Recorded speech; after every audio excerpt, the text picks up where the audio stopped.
Di tengah pesatnya perkembangan media digital seperti podcast, YouTube, dan layanan streaming musik, mungkin Anda bertanya, apakah radio masih relevan?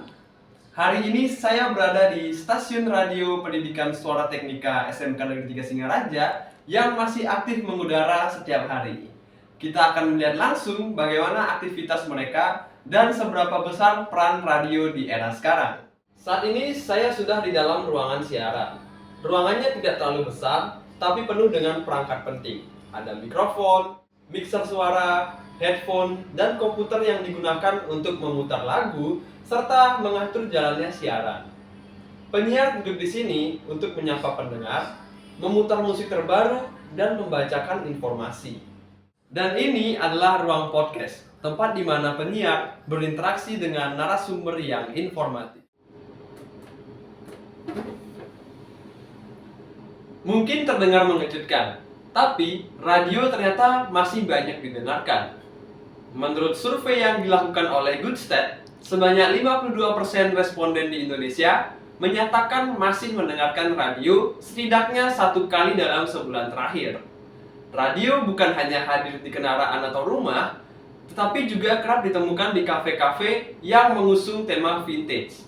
Karena suara radio menghadirkan nuansa nostalgia yang tidak bisa digantikan oleh media digital.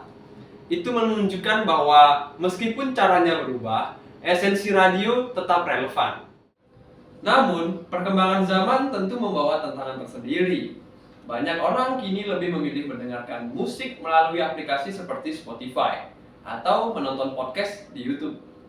Untuk tetap bertahan, stasiun radio mulai beradaptasi dan berinovasi.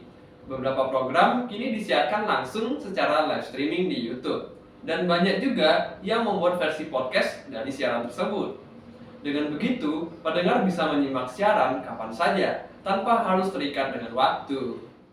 Oke, selamat menikah semua. Itu dia tadi satu single dari Selena Gomez featuring Benny Blanco dengan Don't Wanna Cry yang sudah jadi single pembuka kita di ajang Your Story kali ini.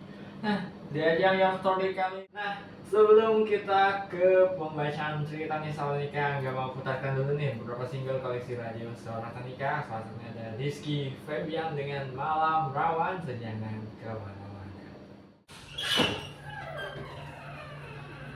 Radio mungkin tidak lagi menjadi satu-satunya sumber informasi atau hiburan seperti dulu. Tapi keberadaannya masih penting. Radio tetap menjadi media yang hangat dan dekat dengan pendengar. Dan juga mampu beradaptasi dengan perkembangan zaman. Saya Michael, terima kasih sudah mengikuti liputan ini. Sampai jumpa.